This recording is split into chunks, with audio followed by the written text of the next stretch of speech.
Filtering feedback. In Toastmasters, we all get feedback, don't we? Do we always manage it well? Not always. And that's giving it and receiving it. Is every piece of feedback we get in our life valuable? No. Why not? It's an opinion sometimes. Sorry? It's an opinion sometimes. It's an opinion sometimes. Even at that point, that's delayed. Is it? Because it's at least giving you an idea where that person's at. Okay, good answer. It's value not to you directly as your person, but value to where the other person is at, or where the other person's motivations, issues lie. That's part of filtering it, and an important part of filtering it is to evaluate the feedback that you're getting. I've heard so many people in Toastmasters, for example,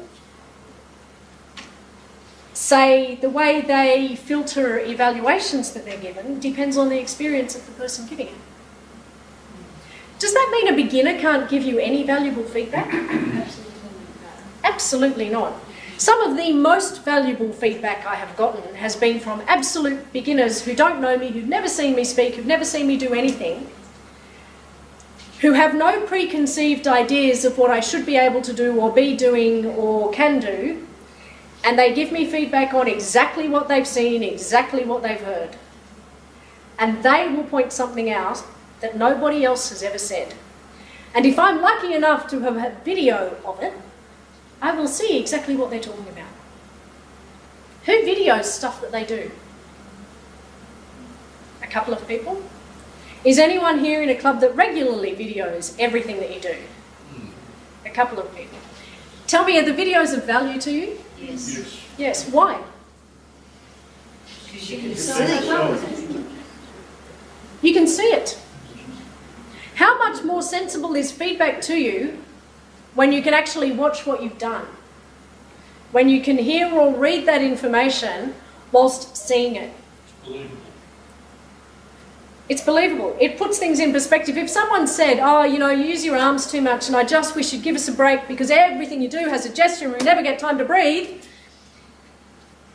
suddenly when you see yourself going,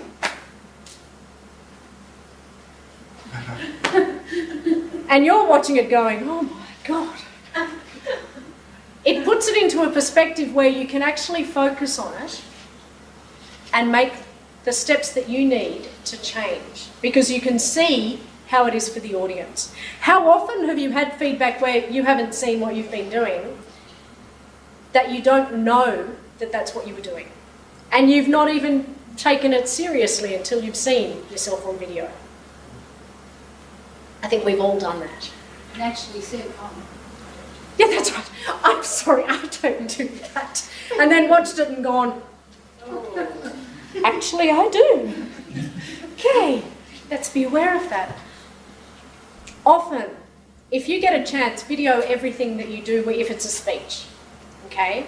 Because you will get the best sense of what you need to pay attention to, because you can see it. You can hear it, you can see it.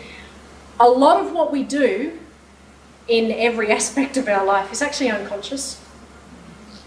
We're not aware that we do those gestures. We're not aware that every time we get up and speak, we do this funny thing with our foot.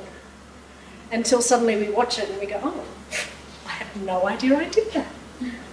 We have no idea that we pull this ridiculous expression sometimes. We have no idea that we can get out there going like this and then speak like this for the entire time. It's really important, as part of the way that we filter feedback, to have mechanisms that allow us to evaluate how valid it is. Videoing, if it's a speech, is a great way. If you have a smartphone, you can have someone in the club, regardless of what club you're in, actually video it for you on your phone. That's enough for you to be able to see it. Never miss an opportunity to be better. Video it. Don't ever be trapped into, oh, that's only a new person or a beginner and they don't know what they're doing in an evaluation, so it can't be valid feedback. There will be things in there that will be the most valid feedback that you will ever get. Just because someone's experience doesn't mean it's valid feedback. You've got to actually develop filters. What were you trying to achieve? If you've gone out looking to achieve one thing, and there's all this feedback on all of these other things, which is actually a distraction from this, then you can choose at that point to filter some of that out. Some of it will be valid and you might choose to come back to it. But focus on what's on the track of what you were actually trying to do. What you needed to know, what you most wanted to know to reach the objective. And any time, what objective did you have? In a job, when you're getting feedback, do you ever ask for clarification? Do you ever look at what objectives you had? Do you ever look at whether it says a hell of a lot more about the person giving you the feedback than it does about you? It's really important to start to develop filters to help you actually know how to get the best for where you want to go. Sometimes you might need to run through some stuff that you've had as feedback with someone who knows you really well to know whether it's valid or not. Because we all know we're not always our best judge, are we? I know I'm not. I need other people's help sometimes to work out. As I said, it amazed me when I started to do some of these exercises, which are actually from a stand-up comedy book, which is the third one on your list. And I had no idea about a lot of things about me. When I started to ask people about me and what I would get back, and I go, really? It's like I never knew myself. It's really important to actually look at how you evaluate and know. Particularly if you're a doer. If you're one of those people who just does, and doesn't actually stop and look back, and doesn't do things with motivations of actually going, you know, I've gone to do this and I've had all these hidden agendas and so forth that I'm going to evaluate against, you can often not realise that you've done amazing things. If you want to doubt that, I, in the last year, realised that I've done things in my life that not everybody gets an opportunity to do.